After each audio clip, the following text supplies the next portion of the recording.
বাংলা ও বাঙালি নিয়ে এত নাকে কাদা, সেই তৃণমূল বাংলা সিনেমাটাকেই শ্মশানে পাঠিয়ে দিয়েছে। কতকাল একটা ভালো বাংলা সিনেমা তৈরি হয়নি ভাবুন তো। যেগুলো হয়েছে, যেগুলো ভালো করার চেষ্টা হয়েছে, সেগুলো হলে চলে না। বলিউডের ছবির সঙ্গে পাল্লা দিতে পারছে না টলিউড। শুনতে কষ্ট হলেও মুখ্যমন্ত্রী মমতা বন্দ্যোপাধ্যায়কে আমার পরামর্শ, এ ব্যাপারেও উত্তরপ্রদেশের মুখ্যমন্ত্রী যোগী আদিত্যনাথের থেকে তার কিছু শেখা উচিত। উত্তরপ্রদেশের নাম শুনলেই খালি নিন্দা না করে কি করে টলিউডকে বাঁচাবার পথ যোগী আদিত্যনাথ দেখাতে পারেন তা নিয়ে আলোচনা যদি ভালো লাগে তবে অবশ্যই সাবস্ক্রাইব করবেন পিনাক্কি বলছে। আর মনে করে পিনাক্কি বলছের ইনস্টাগ্রাম এবং ফেসবুক পেজ ফলো করুন। এখন যোগী যেটা পারেন সেটা মমতা কেন পারেন না তা জানতে দেখুন এবং শুনুন পিনাক্কি বলছে। দেব কাঁদছেন, সিনেমায় নয় বাস্তবে। প্রসেনজিৎ চট্টোপাধ্যায় কাঁদছেন, সকলের প্রিয় বুম্বাদা। ঋতুপর্ণা সেনগুপ্ত কাঁদছেন, কেউ সিনেমায় নয় বাস্তবে কাঁদছেন। বাকি অভিনেতা, কলাকুশলী, পরিচালক, প্রযোজক সকলে কাঁদছেন। বাংলা সিনেমার পাশে দাঁড়ান বলে কাঁদছেন। কিন্তু বিনোদন এমন একটা বিষয় যেটায় কান্নাকাটি করে কোনো লাভ হয় না। মানুষ সেটাই বেছে নেন যেটা ভালো লাগে। কিন্তু বাংলা সিনেমা তো নিজ বাসেই পরবাসী হয়ে গিয়েছে। বাংলাতেই বাংলা সিনেমা চলে না।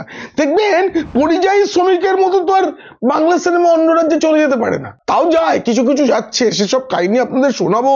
এখানে বাংলায় যাদের অন্য ভাষার উপরে দক্ষতা আছে এবং ভালো কাজ জানেন, আপনারা খেয়াল করে দেখুন সেই অভিনেতা অভিনেত্রীরা অনেক বেশি কাজ বাংলার বাইরে গিয়ে করছেন। করুন, এটা তো ভালো। আর তৃণমূল যাকে সুযোগ পেলেই গাল দেয়, সেই যোগী আদিত্যনাথ দেখিয়ে দিয়েছেন কিভাবে স্থানীয় সিনেমাকে বাঁচিয়ে রাখা শুধু নয়, দিন দিন উত্তরণের দিকে নিয়ে যাওয়া যায়। কিন্তু আমাদের রাজ্যের দিদি কি ইগো ফেলে শিখবেন নাকি যোগীর কাছ থেকে? কি করছেন যোগী সেটা যদি আমি দেখাই না, দেখাবো তো বটেই, তা দেখে রাজ্যের সেকুলারদের গা জ্বলে যাবে। গেরুয়া পড়া সন্ন্যাসী আবার সিনেমা বোঝেন নাকি? বোঝেন। যদি কারো দূরদর্শিতা থাকে তিনি সবটাই পারেন। এই যে টলিউডের যে অবস্থা, সেই অবস্থায় একটা জিনিস খেয়াল করে দেখেছেন, আমরা এখানে যখন কান্নাকাটি করছি তখন বলিউডকে কাঁদাবার ব্যবস্থা করেছেন যোগী। মহারাষ্ট্রের থেকে বলিউডের ছবি তৈরিতে ক্রমশ এগিয়ে চলেছে উত্তরপ্রদেশ। আমি সেটা দেখালে না আপনারা অবাক হয়ে যাবেন। কিন্তু বাংলা ছবির যে সমস্যা সেটা আজকের নয়, এটা বরাবরের সমস্যা, অনেকদিন ধরে চলছে। কোনো একটা হিন্দি সিনেমা যখন রিলিজ করে আর সেই সময়ে যদি বাংলা ছবিও রিলিজ করে, এই রাজ্যের হলগুলো বাংলা ছবিটা নেয় না, দেখায় না। এটা অনেক দিনের সমস্যা, কারণ সিনেমা হলগুলো দেখেছে যে হিন্দি সিনেমায় লাভ বেশি, দর্শক বেশি হয়। এ নিয়ে টলিউডের না অনেক দিনের ক্ষোভ ছিল। কিন্তু সম্প্রতি কি হয়েছে, দেব এবং শুভশ্রীর এই যে ওই ধূমকেতু ছবি, তার কোন হলে দেখানো হবে, কি হবে, এই নিয়ে কান্নাকাটিটা জোর শুরু হয়। ভাবা যায় তৃণমূলের 3 বারের সাংসদ, তিনি কিনা তার কতদিনের পুরনো হিট জুটি শুভশ্রীর সঙ্গে সিনেমা করছেন। আমাদের ঘাটাল মাস্টার প্ল্যানের হেডমাস্টার দেব সংসদে না গিয়ে সিনেমা বানান, তার সিনেমাই দেখানোর জায়গা নেই রাজ্যে। এটা কোনো কথা হলো বলুন তো? মুখ্যমন্ত্রীকে চিঠি লিখেছেন দেব, মানে একা নন, প্রসেনজিৎ আছেন তার সঙ্গে, আরো অনেকে মিলে পরিচালকরা সব চিঠি লিখেছেন। এই চিঠি পাওয়ার পর তড়িঘড়ি রাজ্যের তথ্য সংস্কৃতি দপ্তর একটা বিজ্ঞপ্তি জারি করেছে। কি বলা হয়েছে? বলা হয়েছে যে রাজ্যের প্রতিটি প্রেক্ষাগৃহে প্রাইম টাইমে একটা করে বাংলা ছবি দেখাতেই হবে বাধ্যতামূলক। দর্শক হোক আর না হোক দেখাতে হবে। কিন্তু হলগুলোর কি অবস্থা ভাবুন তো। এমনিতেই তো রাজ্যে হল প্রায় নেই, বেশিরভাগ মাল্টিপ্লেক্স। সেখানে তারা তো ব্যবসাটা করতে এসছেন। এবার তাদেরকে যদি জোর করে বাংলা ছবি প্রদর্শনে বাধ্য করা হয়, তাতে লাভ হবে কি? আর অন্যদিকে বাংলা ছবির কোনো লাভ হবে? ধরুন কোমায় চলে যাওয়া কোনো রোগী, তাকে কোনো এক হাতুড়ে চিকিৎসক বললেন রোজ একটা করে কলা খাওয়ালে তিনি নাকি ঠিক হয়ে উঠবেন।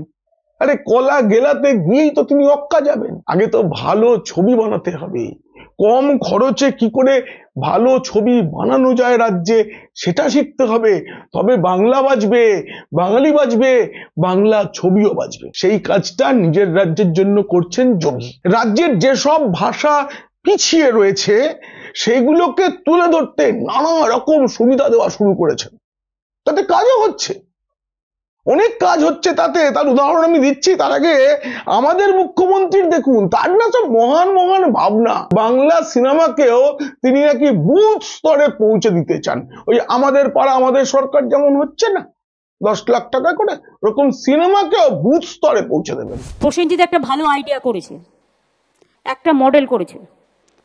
আমাকে অফিসাররা দেখে এসে বলেছে ও প্রায় 100টা জায়গায় 40-50 জন বসার মতো একটা সিনেমা ঘর তৈরি করছে, এবং সেটা আমরা মডেলটা দেখে খুশি হয়েছি। এবং ওই মডেলে যদি হয় তাহলে কিন্তু সিনেমাটা আরও ছড়িয়ে পড়বে এবং খুব বুথ লেভেলে, গ্রাসরুট লেভেলে, গ্রামীণ অনেক অত্যন্ত প্রান্তরে মানুষ কিন্তু সিনেমাগুলো দেখতে পাবে, চাহিদাও বাড়বে। আর তাতে ওরা যে সিনেমাগুলো তৈরি করে তার একটা মার্কেটও পাবে, এমপ্লয়মেন্টও বাড়বে সেখানে যারা কাজ করবে। মমতা দিদির এই এক যা মাথায় আসে বলে দেন, পারেন বটে উনি। ওদিকে যোগী কি করছেন?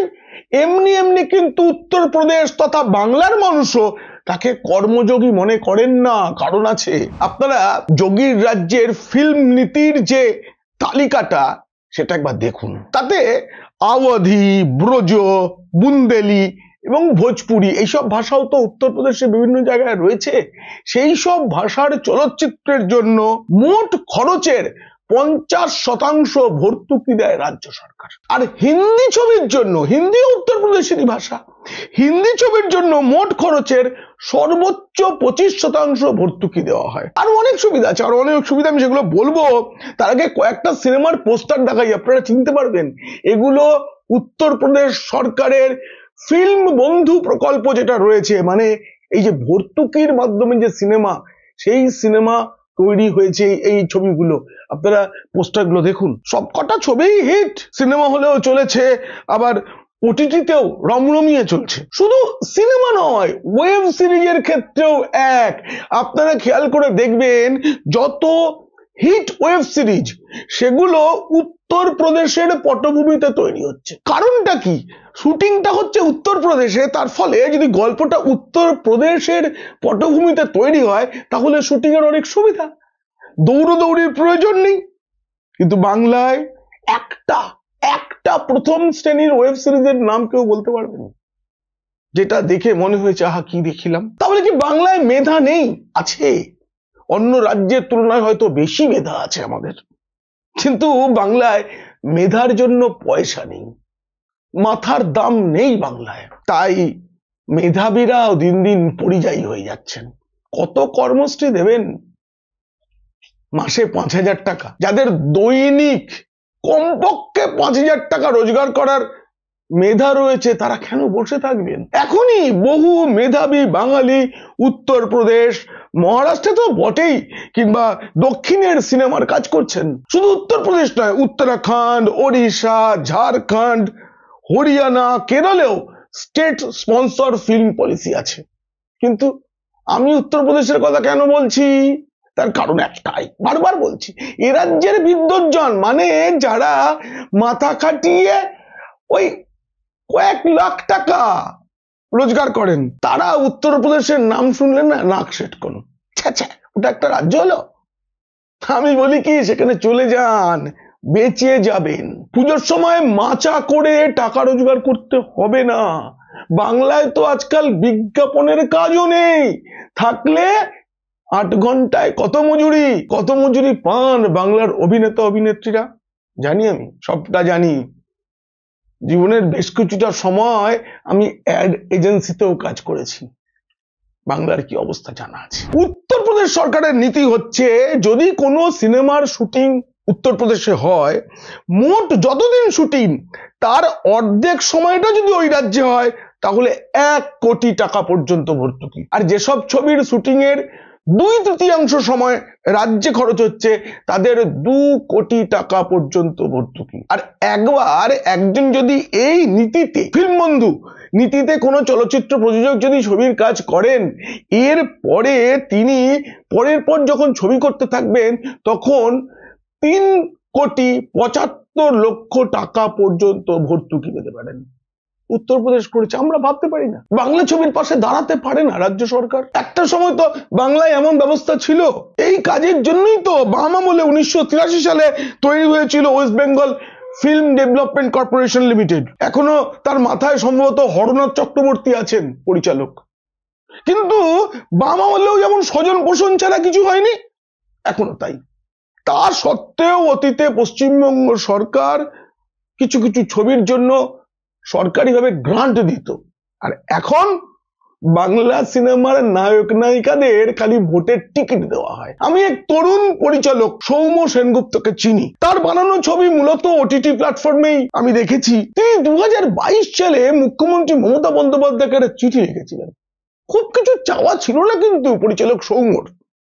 তিনি শুধু চেয়েছিলেন এই যে West Bengal film development corporation limited রয়েছে, এটা একটু যাতে কাজের কাজ করে, যাতে শিল্পধর্মী সিনেমা যাতে একটু বানানোর জন্য একটু উৎসাহ দেওয়া। খুব বেশি টাকা নয়, 25 লাখ 30 লাখ টাকা দিলে এই বাংলার অনেক মেধাবী পরিচালক আছেন যারা ভালো ছবি বানাতে পারেন। কিন্তু সে সিনেমার পাশে দাঁড়ানোর সে আর জিতে না, কোনো কাজ হয়নি। এই রাজ্যে এখনো সেই দক্ষিণ ভারতের 2য় বা 3য় শ্রেণীর ছবির রিমেক সেটাই চলছে। আর টেলিভিশনে কি হয় সেটা তো আপনারা জানেনই। সৌম্যকে সম্ভবত এখনো মুখ্যমন্ত্রীর দপ্তর থেকে সেই চিঠির জবাব দেওয়া হয়নি। আমি জানি আর দেওয়া হবে না, তখন জবাব নেই। এই সরকারটা শুধুমাত্র মিথ্যা মিথ্যা আর মিথ্যার উপরে সবকিছুতে। এই দেখুন, রাজ্য সরকারের তথ্য সংস্কৃতি দপ্তরের মধ্যেই ওই ফিল্ম বিভাগের ওয়েবসাইটটা রয়েছে। একটা ছবি ছাড়া আর কিছু নেই। আর যে যে ভবনের ছবি আছে আপনারা দেখুন, এগুলো গত 14 বছরে তৈরি হয়নি। মমতা বন্দ্যোপাধ্যায়ের সরকার না কাজের কাজ কিচ্ছু করেনি, খালি তিনি কত চলচ্চিত্র প্রেমী সেটা বোঝানোর জন্য ফি বছর ওই 24শে জুলাই মহানায়ক উত্তম কুমার পুরস্কার দেওয়া হয়। কারা পান? তৃণমূলের গায়ে ঘেঁষে থাকা নায়ক নায়িকা কলাকুশলীদের সব দেওয়া হয়। 100-1.5 হবেই হবে 150-র বেশি মহানায়ক উত্তম কুমার সম্মান প্রাপক এই রাজ্যে আছেন। ভাবা যায়, সবাই মহানায়ক। আর বছরে একটা ফিল্ম ফেস্টিভ্যাল হয়, সেখানে সিনেমা প্রদর্শনের থেকে রাজনৈতিক প্রদর্শন বেশি চলে। বাংলা সিনেমার কোনো লাভ হয় এই ফিল্ম ফেস্টিভ্যাল থেকে? আমি তো দেখি মঞ্চ আলো করে বসে থাকেন উত্তরপ্রদেশ, মহারাষ্ট্র, এসব জায়গায় যারা কাজ করেন তারাই। আমি বলি একটু যোগীর থেকে শিখলে কিছু দোষের নেই, একটু শিখুন, শেখার তো কোনো শেষ নেই। প্রকল্পটির নাম আমি আগেই বলেছি ফিল্ম বন্ধু। তাতে সিনেমার পাশাপাশি রাজ্যেরও কি করে উন্নতি ঘটানো যায় তার একটা পরিকল্পনা রয়েছে। যদি 5 জন প্রধান শিল্পী উত্তরপ্রদেশের হন তাহলে সর্বোচ্চ 25 লাখ টাকা পর্যন্ত ছাড়। তাহলে সিনেমা যারা বানাচ্ছেন তারা উত্তরপ্রদেশের অভিনেতা অভিনেত্রীদের নিয়ে কাজ করতে চাইবেন। আর যদি সব শিল্পী উত্তরপ্রদেশের হন তাহলে 50 লাখ টাকা পর্যন্ত অতিরিক্ত ভর্তুকি। এমনি সিনেমা বানানোর ভর্তুকি যা হচ্ছে এটা আলাদা। আর যদি কোনো পরিচালক বা প্রযোজক রাজ্যের মধ্যেই শুটিং এবং রাজ্যের মধ্যেই ছবির যে প্রক্রিয়াকরণের কাজ সেটা করেন তাহলে তিনি আরো 50 লাখ টাকা পর্যন্ত সরকারি ভর্তুকি পান। আরো আরো নানা রকমের आर्थिक सुविधा আছে। मैं तो चाहूंगा कि मेरी हर फिल्म यूपी में शूट हो, क्योंकि जितनी वैरायटी यूपी में कहीं नहीं है। स्पेशली उत्तर प्रदेश का लखनऊ, वाराणसी, कानपुर, वहां शूट कर लो तो कहानियां अपने आप बन जाती हैं। এমনকি এরকম আছে যে রাজ্যের যে পর্যটন উন্নয়ন কর্পোরেশন উত্তরপ্রদেশের, তার হোটেলে থাকলে ছাড়, তাতে হোটেল ব্যবসার উন্নতি হচ্ছে, সিনেমারও। পরিবহনে ছাড় আছে, রাজ্যের পরিবহন যদি তারা ব্যবহার করেন। এখন নয়ডায় যে ফিল্ম সিটি হয়েছে সেটা ভারতের একটা অন্যতম শুটিং এর প্রধান কেন্দ্র হতে চলেছে। হায়দ্রাবাদের রামোজি ফিল্ম সিটির যেরকম সুনাম ছিল, আজকে নয়ডার ফিল্ম সিটিতে আপনারা হিন্দির যত টিভি সিরিয়াল দেখেন তার বেশিটা সেখানে শুটিং হয়। কিন্তু সিরিয়াল নয়, বিভিন্ন যে রিয়ালিটি শো সব নয়ডা ফিল্ম সিটি। সেখানে 100 একর জমিতে হ্রদ, পুকুর, পাহাড়, ওখানে একটা যমুনা নদীর সত্যিকারের পাহাড়ও আছে, শহর, বাগান সব। এবং উত্তরপ্রদেশ সরকার আরেকটা কাজ করেছে, কম ভাড়ায় আগ্রা, লখনৌ, বারাণসীর মতো বিমানবন্দরে শুটিং করার একটা সুবিধা করে দিয়েছে এই প্রকল্পের মাধ্যমে। আমি এগুলো বলে কিন্তু উত্তরপ্রদেশ সরকারের প্রশংসা করতে চাইছি না, আমি চাইছি বাংলা পারে, বাংলা পারত।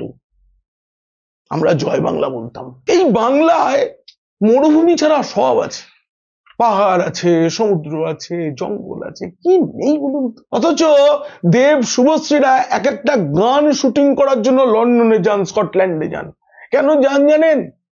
আপনাদের বলে দিই, সেখানেও সেখানকার কলাকুশলীদের নিয়ে শুটিং করলে বিশেষ ছাড় পাওয়া যায়। কারণ আছে, নানা রকম ছাড়, প্যাকেজ আছে ওখানে। গানটা তো কদিনের জন্য বিদেশে গিয়ে শুট করে চলে আসা হলো, ওটাই মূল আকর্ষণ। আর দেখবেন বাকি ছবির বেশিটাই ইনডোর। টিভি সিরিয়ালও তাই, ঘরের মধ্যেই সবকিছু, ঝগড়াঝাটি, মারামারি, খুনোখুনি সব ঘরের মধ্যে। আমাদের মুখ্যমন্ত্রী মমতা বন্দ্যোপাধ্যায় যখন ক্ষমতায় এলেন, বাঙালি তাকে ঘিরে তো অনেক আশা করেছিল এবং তার পরে পরে তিনি সেই আশা পূরণের কথা দিয়েছিলেন। আমার মনে আছে, ক্ষমতায় এসেই তিনি বলেছিলেন পরেই হুগলি জেলার উত্তরপাড়ায় গঙ্গার ধারে তিনি ফিল্ম সিটি তৈরি করবেন। সম্ভবত শিলান্যাসটাও করে ফেলেছিলেন। আর যেই সব হলো, সঙ্গে সঙ্গে জমির দাম বেড়ে গেল, আশপাশে হাই রাইজ উঠলো, কিন্তু কিচ্ছু হয়নি। ওই যে 136 একর জমি, সেটা কলকাতা পুরসভা তার মালিক, সেখানে বেশিটাই ইটভাটা আর বাকিটায় ঝোপ জঙ্গল হয়ে রয়েছে। বাম আমলে পশ্চিম মেদিনীপুরে প্রয়াগ ফিল্ম সিটি তৈরি হয়েছিল। আমিও একটা সময় বলছিলাম না, অ্যাড এজেন্সিতে কাজ করতাম, সেই সূত্রে কাজের জন্য গিয়েছি ওখানে। খারাপ ছিল না, কিন্তু তৃণমূল যখন ক্ষমতায় এলো তারপর জানা গেল এটি অতি চিটফান্ড। ওই সারদা কাণ্ডের পরে পরে প্রয়াগ ফিল্ম সিটি বন্ধ হয়ে গেল। পরে সৌরভ গাঙ্গুলি নাকি কারখানা করবেন, ইস্পাত কারখানা, এসবের জন্য ওই প্রয়াগ ফিল্ম সিটির জমিটা দেওয়ার একটা চেষ্টা হয়েছিল, কিন্তু আদালতে মামলা টামলা হয়ে সেটা ভেস্তে গেছে। ওই জমিটা না এখন সেই পুরনো স্মৃতি নিয়ে, একটা ভেঙে পড়া ফিল্ম সিটির স্মৃতি নিয়ে পড়ে আছে। কিন্তু মুখ্যমন্ত্রী দমেননি, তারপরে উনি বলেছেন ফিল্ম সিটি বানাবেন। পুরুলিয়ায় একটা ফিল্ম সিটি তৈরি করব আমরা, যেমন অন্ধ্রপ্রদেশের হায়দ্রাবাদে আছে। কবে বলেছিলেন? মনে আছে? মুখ্যমন্ত্রীর মনে আছে? কারো মনে নেই। 2022 সালের 31 মে, 3 বছর হয়ে গেল। জমি টমি কিছু দেখা হয়েছে নাকি? জানি না। জানেন, রাজ্য সরকার তো বছর 10 আগে এটাও বলেছিল যে আলিপুর জেল, যেটা মানে সংশোধনাগার, সেই চত্বরে একটা ফিল্ম সিটি হবে। হয়নি। তারপর শুনলাম শিলিগুড়ির মহানন্দা নদীর পাড়ে, সেখানে আমি মনে আছে আমার, যে পরিচালক হরনাথ চক্রবর্তী দল বল নিয়ে সব দেখে এলেন জমি জায়গা। এখন ওখানকার বন্ধু বান্ধবদের সূত্রে জানতে পারছি, সেই যে ফিল্ম সিটির জন্য মহানন্দার পাড়ে যে জমি, সেখানে আবাসন তৈরি হচ্ছে, কংক্রিটের জঙ্গল, প্রচুর ঢাকঢোল পেটানো হয়েছে। কিন্তু কি হয়েছে বাংলার? জয় বাংলা, জয় বাংলা, জয় বাংলা, জয় বাংলা, জয় বাংলা, জয় বাংলা। আমি বলি কি, শুধু স্লোগান দিয়ে জয় বাংলা হবে না, বরং সত্যি বাংলার জয় হোক। সবাই যেন আমরা বলতে পারি জয় বাংলা, জয় বাংলা, জয় বাংলা। চুপি চুপি জানিয়ে রাখি, বাংলার অনেক পরিচালক, প্রযোজক, তারা তৃণমূলের ঘনিষ্ঠ। তারা উত্তরপ্রদেশ সরকারের ফিল্ম বন্ধু প্রকল্পের সুবিধা পেতে হিন্দি ছবি তৈরি করার কথা ভাবছেন। এরপর তারা যদি জয় বাংলা না বলে জয় শ্রীরাম বলে, উত্তরপ্রদেশ তো যোগীর রাজ্য, ওখানেই তো অযোধ্যা, শ্রীরামের জন্মভূমি। ভাবা যায়। এই প্রতিবেদন কেমন লাগলো জানিয়ে মন্তব্য তো করবেনই, সেই সঙ্গে ভালো লাগলে বন্ধুদের, খারাপ লাগলে শত্রুদের শেয়ার করবেন। আপনারা ভালো থাকবেন।